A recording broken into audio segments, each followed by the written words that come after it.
किन्नर चुड़ैल। गोरखपुर नाम का एक गांव हुआ करता था। उस गांव में ज्यादा लोग नहीं रहते थे। उस गांव में एक गर्भवती विधवा औरत रहती थी।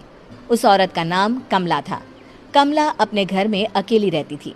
उसके पति की सारी जायदाद उसके नाम हो गई थी, पर सभी गांव वाले उस औरत को मनहूस औरत समझा करते थे और सभी उससे नफरत किया करते थे। एक बार कमला राशन की दुकान पर खाने का सामान खरीदने जाती है। भैया जी, जरा 1 किलो दाल चावल देना। अरे हाय हाय हाय हाय हाय हाय! अरे मनहूस औरत, मेरी दुकान में अपशुगन करवाने आ गई क्या? हैं? चल जा यहाँ से। मैं कुछ नहीं देने वाला हूँ तुझे। भाग भाग यहाँ से, चल जा, निकल। भैया जी, ऐसा मत कहिए। मैं गर्भवती हूँ, मुझे खाने की बहुत जरूरत है। मुझे खाना दे दीजिए। दुकानदार कमला को वहां से धक्के मारकर भगा देता है। तभी कमला रोते रोते उस गांव के किन्नरों के इलाके में आ जाती है।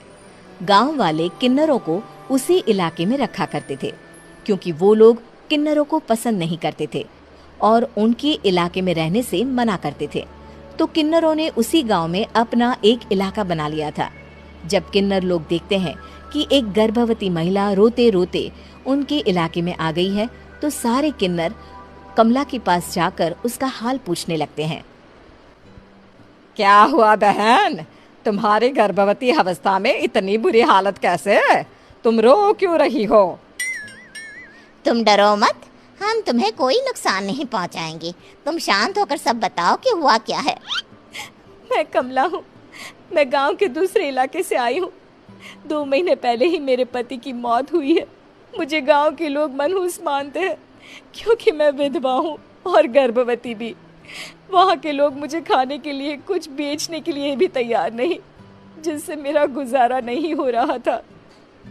कोई बात नहीं कमला, हम तुम्हारा ख्याल रखेंगे। किन्नर लोग कमला को एक खाली घर में रहने के लिए जगह दे देते हैं और उसकी देखभाल भी करते हैं। कुछ ही महीने बाद कमला अपने बच्चे को जन्म देती है, पर अफसोस, कमला बच्चे को जन्म देते ही अपनी जान गंवा देती है।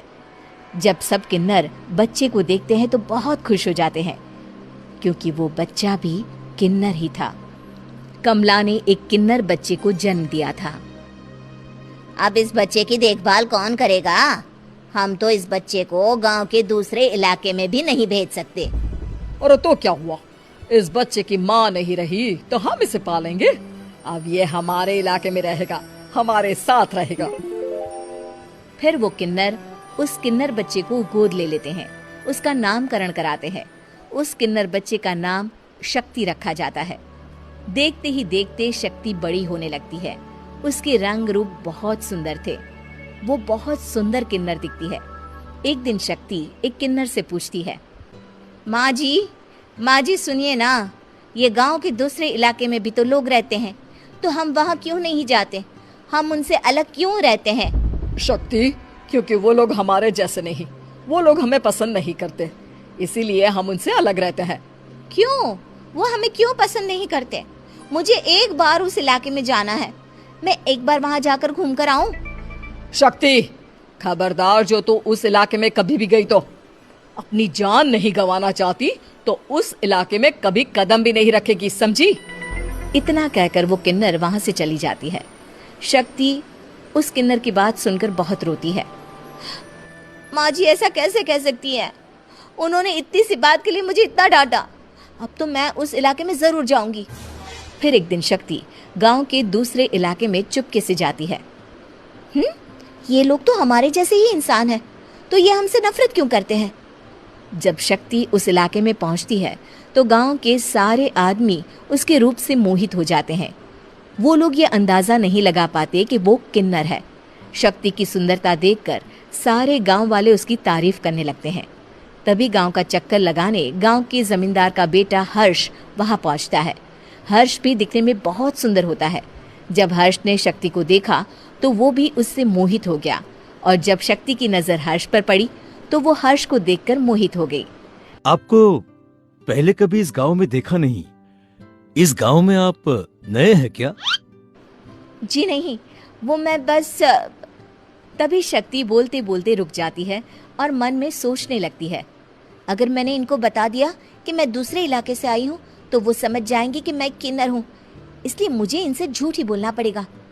शक्ति हर्ष को कहती है, जी हाँ, मैं इस गांव में नई आई हूँ, यहाँ अकेली रहती हूँ। वैसे आप कौन है? आप भी इसी गांव में रहते हैं? जी हाँ, मैं इस गांव के जमींदार का बेटा हूँ। आपको किसी भी चीज की जरूरत पड़े तो आप मुझे बता देना, मुझे अच्छा लगेगा। ऐसे ही शक्ति और हर्ष एक दूसरे से रोज मिलने लगते। वो दोनों अपने प्यार का इजहार करने एक दूसरे से मिलने जाते हैं।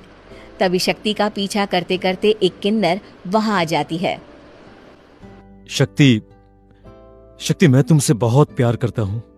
मैं तुमसे शादी करना चाहता हूँ। क्या तुम मुझसे शादी करोगी? हाँ हर्ष, मैं तुमसे शादी करूंगी, पर मैं तुमको अपने बारे में एक सच्चाई बताना चाहती हूँ जो मैंने तुमसे छुपा कर रखी है। तभी उनके बीच में ही वो किन्नर आ जाती है। शक्ति, तेरी हिम्मत कैसे हुई ऐसा करने की? वो किन्नर शक्ति को खींचकर गांव के जमींदार के पास ले जाती है। हर्ष भी वहां शक्ति को बचाने के लिए पहुंच जाता है। जमींदार शक्ति और हर्ष के प्यार के बारे में सुनकर गुस्से में आ जाता है और शक्ति को गांव के बाहर निकालने की सजा देता है। शक्ति ये बात सहन नहीं कर पाती और कुएं में कूदकर अपनी जान दे देती है। जमींदार हर्ष की शादी गांव की एक लड़की से करवा देता है, पर हर्ष इस शादी से खुश नहीं होता। शक्ति अपना बदला लेने के लिए मरने के बाद किन्नर चुड़ैल बन जाती है। अब मैं इन गांव वालों को नहीं छोड़ूंगी, अब इनसे मैं अपने प्यार का बदला लूंगी। किन्नर चुड़ैल गांव वालों को परेशान करना शुरू कर देती है। एक बार वो रात को गांव के खेतों में पहुंच जाती है और वहां आग लगा देती है। सारी फसल जल के राख हो जाती है। जब एक आदमी रात को उठकर देखता है कि खेत में आग लग गई है तो वो वहां पहुंच जाता है। वो देखता है कि खेतों के बीचों बीच एक किन्नर चुड़ैल खड़ी है और वहां खड़े होकर ताली बजा रही है। गांव वाला किन्नर चुड़ैल को देखकर बेहोश हो जाता है। जब सुबह उस आदमी को होश आता है तो वो सीधा जमींदार के पास जाता है। अरे जमींदार साहब, अरे वो किन्नर चुड़ैल ने मेरी सारी फसल जला दी। अब मैं क्या करूंगा? क्या होगा मेरा? जमींदार चुड़ैल किन्नर का नाम सुनते ही सब कुछ समझ जाता है। अब वो बहुत डर जाता है। उसी रात को जब जमींदार डर के मारे अपने कमरे में सो नहीं पाता, तभी वहां अचानक से किन्नर चुड़ैल आ जाती है। किन्नर चुड़ैल जोर जोर से जमींदार के आगे खड़ी होकर हंसने लगती है और ताली बजाने लगती है। जमींदार उस डरावनी किन्नर चुड़ैल को देखकर बहुत डर जाता है। तूने मेरे साथ बहुत बुरा किया, अब मैं तुझे जान से मार दूंगी। नहीं नहीं नहीं नहीं नहीं, मुझे माफ कर दो, मुझे मत मारो। मैं कभी ऐसा दोबारा नहीं करूंगा। अब तुम जो बोलोगी वही मैं करूंगा। ठीक है, मैं चाहती हूँ कि किन्नर इलाका गांव के इलाके से जुड़े और गांव का कोई भी आदमी किन्नर समाज से द्वेष ना करे, उससे नफरत ना करे, नहीं तो मैं सारे गांव को मार दूंगी। और तुम गांव में एक नया कानून बनाओ कि अगर किसी ने भी किन्नर समाज को हानि पहुंचाने की कोशिश भी करी या इनसे भेदभाव करने की भी कोशिश करी तो उनको कड़ी से कड़ी सजा मिलेगी। हाँ हाँ हाँ हाँ, मैं ऐसा ही करूंगा। तुम जो बोलोगी वो मैं करूंगा, पर मुझे जाने दो प्लीज। तब वो किन्नर चुड़ैल वहां से चली जाती है। गांव का जमींदार किन्नर चुड़ैल का कहा मानते हुए दोनों इलाकों को एक कर देता है और नया कानून भी लागू कर देता है। तब से वहां किन्नर समाज और बाकी गांव वाले शांतिपूर्वक रहने लगते हैं।